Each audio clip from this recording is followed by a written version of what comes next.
Imhotep, cher Kamit. Aujourd'hui, c'est questions-réponses. Je vais apporter des éléments de réponse aux différentes questions que vous avez eu à poser au cours de la semaine. Il y a cette question, donc j'irai en deux phases. Alors, je rappelle que questions-réponses, c'est un épisode spécial pour vous, chers abonnés, vous qui n'avez pas la possibilité d'échanger directement avec moi pendant lors d'une consultation. Vous pouvez donc laisser vos questions ici à questions-réponses. Donc, laissez vos questions en bas de mes vidéos les plus récentes ou en bas de cet épisode questions-réponses. Laissez vos questions, soyez précis et concis et je répondrai très rapidement lors d'une prochaine séance questions-réponses. Alors, la première question. Que fait un sorcier quand il est démasqué? Alors, vous avez un sorcier qui a l'habitude de venir dans la maison des gens et vous avez fait le nécessaire pour pouvoir voir qui vient chez vous. Ou le sorcier a tendu un piège et puis ça n'a pas marché et il sait qu'on sait qu'il est sorcier, que c'est lui qui a essayé de le faire. Qu'est-ce que le sorcier fera? Il va ignorer. Voilà. C'est pourquoi vous avez toujours vu, même dans les dessins, dans les feuilletons et dans les films, le sorcier entre de nier jusqu'à ce qu'on lui fasse boire le caddie et c'est là qu'il avoue. Le sorcier ne va jamais accepter que c'est lui qui fait la sorcellerie. Donc quand le sorcier est démasqué, il s'en fout. Il va s'éclipser un moment et il va revenir à la charge.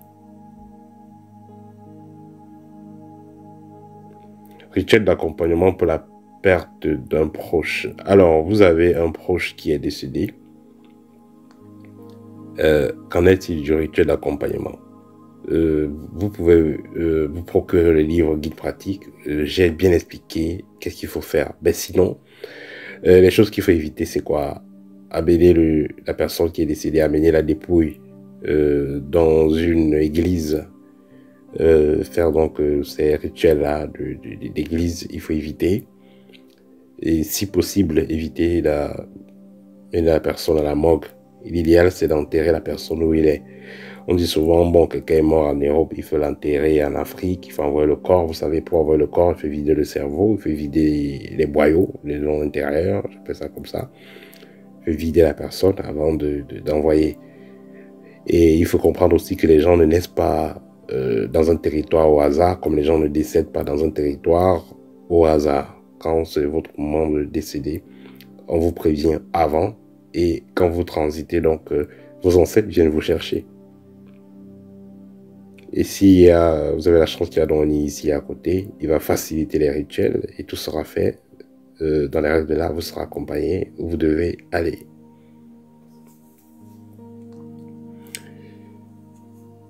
Quelles sont les origines spirituelles de l'autisme? L'autisme, c'est un problème, je ne vais pas dire que c'est une maladie, c'est un handicap, c'est un problème neurologique qui fait en sorte que la personne n'arrive pas à bien communiquer. Voilà.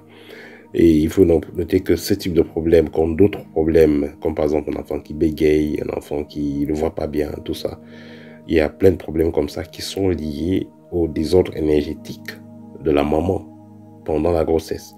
Par exemple, vous êtes enceinte et par exemple, vous êtes enceinte, vous couchez avec un autre homme qui n'est pas le père de l'enfant. Ça, c'est les cas, c'est possible aussi. Hein. Vous êtes enceinte, vous êtes tellement stressé, vous pleurez tout le temps. Vous êtes enceinte, vous avez une très mauvaise alimentation. Donc, tous ces phénomènes-là feront en sorte que vous soyez comme ça exposé à certaines désordres énergétiques qui vont créer donc des maladies au niveau physique.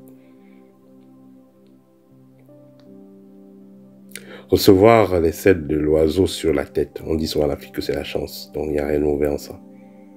Ce qui peut être suspect, c'est quand par exemple vous êtes sur une voiture, vous êtes à la maison, l'oiseau vient picorer votre porte, vous le voyez là, il picore la fenêtre, il picore la vitre de la voiture, là ça pourrait signifier une longue maladie, voire même mortelle.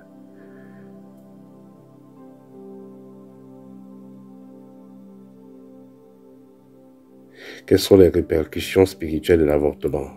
C'est karmique, voilà. Quand vous avez eu un cas pareil, il faut faire un rituel voilà, par rapport à l'enfant qui devait naître. Un rituel pour apaiser cette conscience-là qui voulait venir.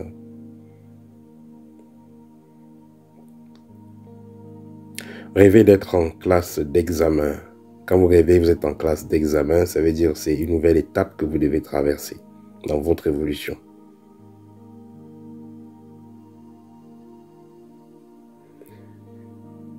Avoir une personne qui fait des rites devant un miroir, est-ce que cette personne est dangereuse? Oui, vous savez, il y a les loges dans lesquelles on travaille devant des miroirs.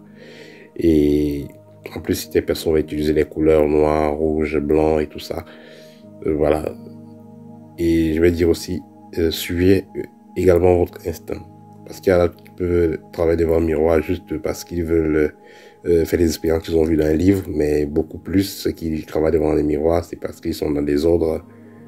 Et donc, demandez à votre partenaire dans quoi il est. Et vous allez voir, il y a le miroir. Est-ce qu'il y a 2 bougies à côté? Est-ce qu'il y a une croix? Quel type de croix? Qu'est-ce qu'il y a comme dessin sur la croix? Est-ce qu'il y a un type d'encens que la personne brûle toujours chez lui? Soyez un peu curieuse. Voilà, vous pouvez demander à la personne, est-ce que vous pouvez toucher? Est-ce que vous pouvez voir, voilà, qu'est-ce qu'il a comme livre? Qu'est-ce qu'il fait comme pratique? C'est très important. Vous devez savoir où vous mettez les pieds. Si la personne ne veut rien vous montrer, ne veut pas en parler, ben, prenez vos claques. Voilà, vous passez votre route. Voir des déchets de souris en boutique, c'est-à-dire que dans une boutique, c'est-à-dire que vous êtes dans une boutique et tout le temps les souris viennent faire des besoins et tout ça. Bon voilà, je vais dire quelque chose ici, c'est que voilà, moi j'ai vu beaucoup de boutiques en Occident, mais il n'y avait jamais de souris là. On n'a même pas besoin des chats pour éviter qu'il y ait des souris. Voilà, donc vous devez très faire attention au niveau de la propreté. Voilà, avant de voir l'aspect mystique, faites très attention déjà à la propreté. Voilà, emballez bien les aliments, mettez les dispositions pour que les souris ne viennent pas, vérifiez les petits trous. Voilà, et il y a des produits qui évitent les souris. Voilà, commencez déjà par ça, avant d'observer pour voir la suite. Parce que si vous avez des paquets où il y a des aliments qui sont versés, voilà, vous avez les ordures qu'on n'a pas vidés à temps. Bref, si vous ne contrôlez pas, si les choses ne sont pas bien organisées, voilà, il se peut que les souris viennent chez vous. Et voilà, ça ne va pas forcément être quelque chose de mystique. Un membre de loge peut-il se déconnecter de son égrégore? Donc, quelqu'un dans une loge décide de ne plus faire partie de la loge. Est-ce que c'est possible? Oui, c'est très possible, pourvu qu'il soit accompagné par un maître spirituel qui est sérieux. Parce qu'en respectant certaines règles, vous pouvez vous déconnecter de l'égrégore dans lequel vous êtes connecté.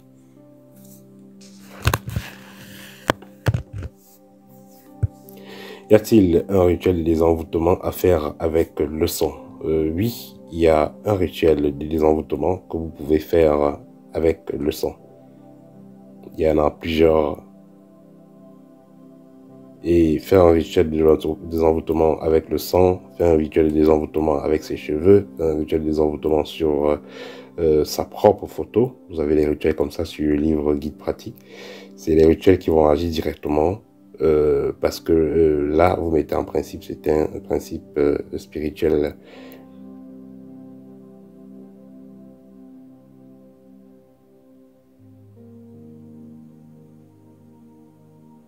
Sur quoi est-ce qu'est basé votre enseignement initiatique à l'école kamite, alors que chaque peuple a ses totems et ses traditions? Vous savez, l'enseignement qu'on propose à l'école kamite est universel. On peut l'enseigner à des Chinois, à des Japonais, à des Africains, à des Européens. On peut enseigner à tout le monde. Parce que déjà, la base, c'est quoi dans l'enseignement? C'est connaître comment vous êtes structuré énergétiquement, comment vous fonctionnent vos différents corps, être capable de contrôler son environnement au niveau spirituel, être capable de communiquer avec ses propres ancêtres et les guides qui vous entourent, qui vous accompagnent dans votre mission de vie, que vous allez apprendre à connaître pendant votre initiation. C'est ça la base. Une fois que c'est fait, tout deviendra plus clair dans votre esprit et vous ferez ce qu'il y a lieu de faire parce que vous aurez une certaine guidance. Je parle ici de vos ancêtres et de vos guides dans l'invisible. Et vous ferez ce qu'il y a lieu de faire. C'est pas parce que dans votre famille, il y a le totem on va dire un totem de lion ou un totem d'antilope que vous devez forcément travailler avec ce totem-là. Non. Vous devez d'abord comprendre qu'est-ce qui se passe. Et s'il faut travailler avec sur quels paramètres. Parce qu'il y a des totems que les gens ont utilisés qui ne leur ont jamais permis d'être heureux. Au contraire, ça fait des esclaves. Il y a beaucoup de cas en Afrique, vous entendez, la maman a accouché 10 enfants, elle a accouché 12, mais il n'est que resté 3, il n'est que resté 4, il n'est que resté 5. Pourquoi? Parce qu'il y a des totems que les gens utilisaient et qui n'arrivaient pas à contrôler.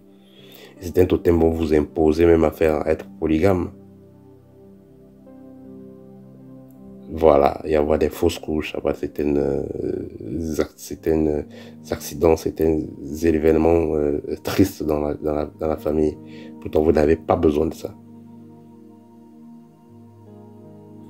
La fête des morts, qu'en pensez-vous? La fête des morts, celui qui veut la faire, la date universelle qui est choisie, c'est pas le 1er décembre. Celui qui veut la faire, la fait, il n'y a pas de problème. Mais sinon, la date de naissance d'une personne qui est décédée et la date de décès aussi, c'est assez important.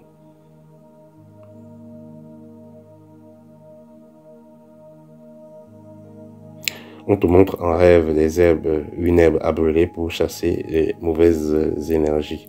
Ça, c'est très bien. Ça veut dire que les guides sont là et c'est ce que les guides te montrent. Essaye d'appliquer cela. Utilise de l'encens pour chasser les mauvaises énergies autour de toi.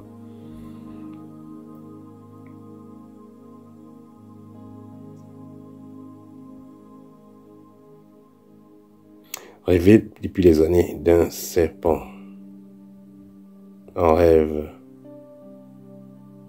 Et ce serpent, dans les rêves, vous protège. Mais un jour, ce serpent vous mord. Cela va renvoyer au totem de famille. Manger les serpents en rêve. Également, ça renvoie au totem de famille.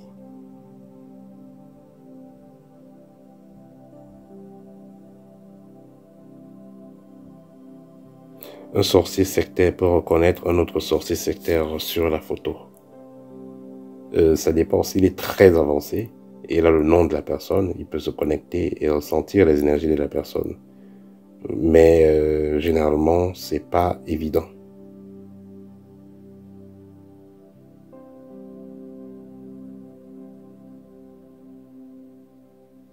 Rêver d'être malade et être soigné par les plantes que tu connais.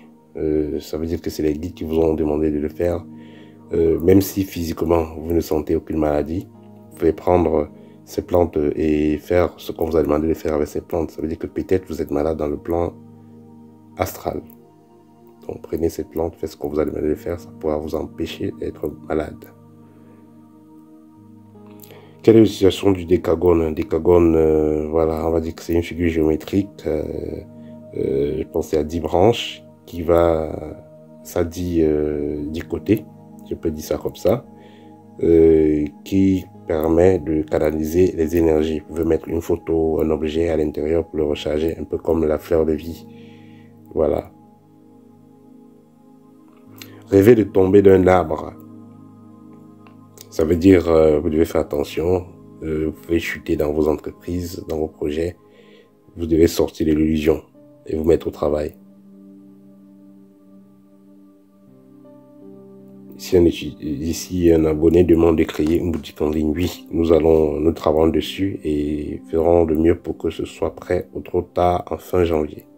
Vous aurez une boutique en ligne, vous pourrez acheter des bracelets, vous pourrez acheter des huiles essentielles, vous pourrez acheter des parfums, vous pourrez acheter des tenues rituelles aussi. Voilà, on y travaille et on fera le mieux possible pour que d'ici février ce soit prêt. Que faire si la nourriture est envoûtée? Vous allez quelque part, la nourriture est envoûtée, ne mangez pas. Tout simplement. Vous arrivez à table, vous ne vous sentez pas très bien, directement vous avez les fourmillements sur le corps. Quand vous touchez même le verre, vous avez les fourmillements. Mais ne mangez pas. Ne mangez rien. Vous dites que vous arrivez, vous sortez, vous prenez le taxi, vous partez. Vous dites que vous avez mal à la dent, voilà, vous partez à la cuisine, vous prenez un verre d'eau, vous restez avec le verre d'eau, vous ne mangez rien. Parce qu'on n'a pas mis, personne va mettre une arme sur votre tête, voilà, ou un couteau sur la gorge, vous obligez à manger. Donc, si vous avez des doutes, ne mangez pas. Voilà. C'était tout pour cette partie questions-réponses. Partagez la vidéo, ça va aider. Likez, commentez pour que les algorithmes de YouTube facilitent la croissance de la chaîne. Au TEP.